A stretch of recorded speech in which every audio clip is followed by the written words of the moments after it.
Calaroga Shark Media. Happy Eclipse Day! I'm Johnny Mac with your daily comedy news. I just recorded an episode of 5 Good News Stories, number 5 Good News Stories, and the first story there is all about the eclipse if you'd like some eclipse fun facts. Did you see the moon is getting its own time zone?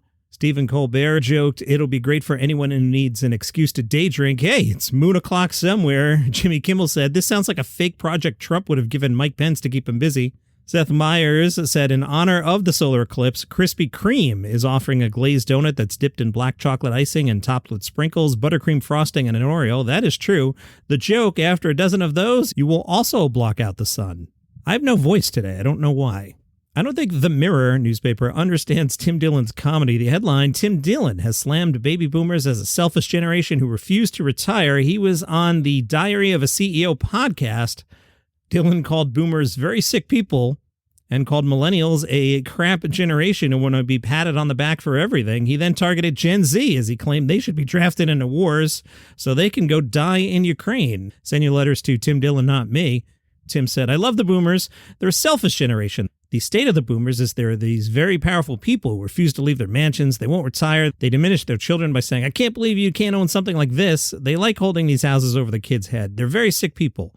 They refuse to give up their jobs. They're emotional terrorists, and I grew up with them, and they're very interesting people. They've proven the lie of the 60s. People thought they were progressive hippies. They were not. They were actually just selfish drug addicts. They just wanted to get high and roll around in the mud. He then called them the funniest generation that ever lived. Nobody is funnier because to be funny, you kind of have to not care. No one has cared less about the future of this planet or the future of their children, about anything but the boomers. Then he called the millennials a crap generation where they're like, pin a medal on me, put a ribbon on me. I'm right. I went to the college. I got the right internship. I believe the right things. I tweeted the right thing. I have the right politics. Millennials are these kind of ambitious people that want to constantly be patted on the back, told how great they are. He switched to Gen Z, and while he did have some kinder things to say about them, he still went after them. He said, Gen Z are self-starters, very skeptical of institutions and cynical. That's some of their positive qualities.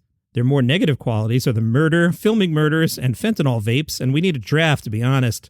Young people should just go into the military. I know that's going to be a controversial thing to say, but if they're just going to do fentanyl and attack each other in malls and put it on TikTok, they can go die in Ukraine. Send your letters to Tim Dillon. Again, I haven't heard this yet, but I'm guessing Tim was joking and doing the type of material he does on his podcast. But as I've been saying all along, at some point, I'm going to distance myself from Tim Dillon and be like, I never said Tim was funny. He's horrible, but he hasn't been canceled yet. So for now, he's funny. Someone on Twitter said, hating everyone because hate. Another said, boomers are far from selfish. They grow up to be hard workers with morals and ethics passed down by their parents. Joe Rogan on his podcast said, I can't remember a time in my life where things seemed so unhinged. He feels like things could go sideways. What's terrifying is if you're willing to, let's just say what Israel's doing to Gaza, if you're willing to almost eliminate a city, just bomb the F out of a city and kill who knows how many innocents. What is it? What are the numbers? Is 30,000? I don't know what the numbers are. What's the line that keeps you from dropping a nuke that kills 300,000? What's the line? Why do we have this idea it won't accelerate to that when it has in the past? Is it because we only did it once in Japan in 1945? Is that what it is? Marc Maron has Carol Burnett on his podcast today. I'm looking forward to that. Kristen Wiig hosted SNL and joined the Five Timers Club and joked, it's not even that special. EW wrote, you know what? She's right. There was a time when the show's rituals, like joining the Five Timers Club, carried a degree of fun, if not exactly weight. But in today's rudderless, leaderless era, these elements of the show have become just so perfunctory. I know it, you know it, the show clearly knows it. The comedy equivalent of decades of scar tissue and cartilage, the show's habits and superficial fan service increasingly challenge the entire purpose of being a live comedy show. As it approaches 50, it's never been clearer that SNL may need some profound rejiggering or revamping to capture that danger that made it a cultural institution in the first place. Bill Maher had Matt Friend on the show. A lot of people like Matt Friend's Trump impression. It's okay, but I think there's better ones. Let's listen. Do you remember that time I met you in the club Moomba in New York? Do you remember that, Mr. President? Okay, well, Moomba's a great place. Sounds like the name of an African-American in the NBA. This is Mumba, number 17 on the Lakers, Mumba. Remember, it was on 7th Avenue, downtown. It was the spot. I mean, I wasn't surprised that you were there. Well, I actually created Moomba. It was a great place. I invented Moomba. But, Moomba's a great friend of mine. I know the guy Moomba very well. Moomba, he was in that great movie Coming to America, which was great with Eddie Murphy, Moomba and Murphy. But Mount Boomba's a smart and tough guy, right? He's a tough guy. OK Magazine got my attention with the headline, Drunk Washed-Up Comedian Roseanne Barr mocked for Unhinged Rant during Carrie Lake's fundraiser at Mar-a-Lago. Barr released a statement ahead of the event, who wrote, "On my way to Mar-a-Lago to help support the great Carrie Lake. We must try to vote our way out of this for at least 1 year, and if that doesn't work, hashtag 1776. I assume that is enthusiasm for the wonderful restaurant in Morristown, New Jersey. A video of Barr showed up on Twitter where Barr says, "So I'm just going to say to you, please drop out of college because it's going to ruin your lives. Do me a favor, drop out. They don't teach you nothing good. Email me or Twitter me or whatever you call me, and I'll help you with your life. But you got to get out of college because it is nothing but a bunch of devil-worshipping, baby blood-drinking Democrat donors." Several social media users shared the clip and compared her to the drunk aunt at family gatherings that makes everyone uncomfortable. All right, my voice is going to give out, and I have to record Tuesday as well because I'm goofing off today with the Eclipse. Let me tell you real quick. Lonely Island, they're coming out with a podcast. I was excited about it, but maybe it'll just be okay. That podcast is out today. Seth Meyers is involved with this. It is a podcast geared toward breaking down each of the Lonely Island digital shorts in chronological order, along with a backstory about what else was going on behind the scenes of SNL that week. It's called the Lonely Island and Seth Meyers Podcast, out today. And let me save my voice. I'll play a bunch of clips from the Melbourne Comedy Festival. Harry Junn's show is called Watermelon Licking. Let's listen. I'm Harry Junn. And I'm Harry Junn, and we're touring our new stand-up comedy / cartoon show, Watermelon Licking, all over Australia. The name Watermelon Licking is based on a Korean proverb, licking the outside of a watermelon. And it'll be about Korean culture as well as some other silly stuff. Korean stuff. Did you know that Korea has the lowest birth rate in the world? Whee! Well, you can either cry or you can laugh. True. We can't wait for you to say it. All right, that was okay. He's charismatic. Maybe not the best clip, but he's charismatic.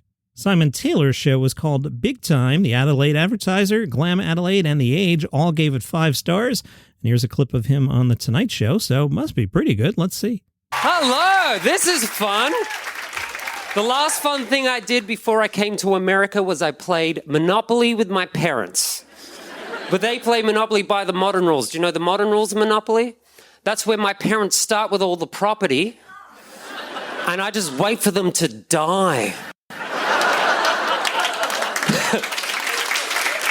Because they're boomers, they're so condescending. They're like, well, if you want to get into the housing market, millennials, maybe you should stop eating all that avocado on toast. How dare you?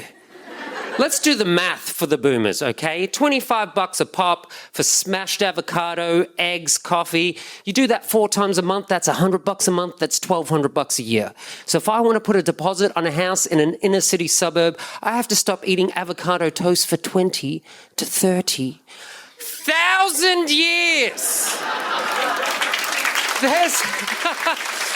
There's no way into the market for my generation. They don't cater auctions to millennials. There's no auctioneer going, all right, ladies and gentlemen, welcome to the auction just for the under 35s here today, just for the millennials here in the beautiful suburb of outer Manhattan. Kansas, we're in Kansas. Should have just said that. Fantastic. I like him a lot. All right, let's do one more. Dane Simpson and his dad. This show is called The King and I. It's so amazing. Thank you so much. I love it. I get this question a lot. Okay, so both my parents are Aboriginal. Yeah, and I know I don't look, you know what I mean? It's what happened is that my granddad on my mum's side was a white fella. Yep. So I don't know how that makes me Indian.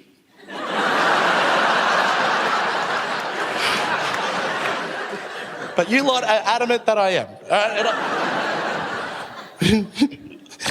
The thing is that I'm the lightest in my family, right? I'm the youngest in my generation, and Dad reckons the texture just ran out of colour. You know what I mean? Like, it's crazy. My eldest brother, black, like he's dark, he's real black. They call him Midnight. That's how black he is. He calls me 7:30.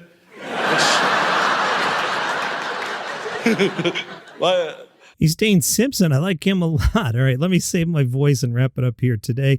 That's your comedy news. If you enjoy the show, tell a friend about it. See you tomorrow. Happy Eclipse.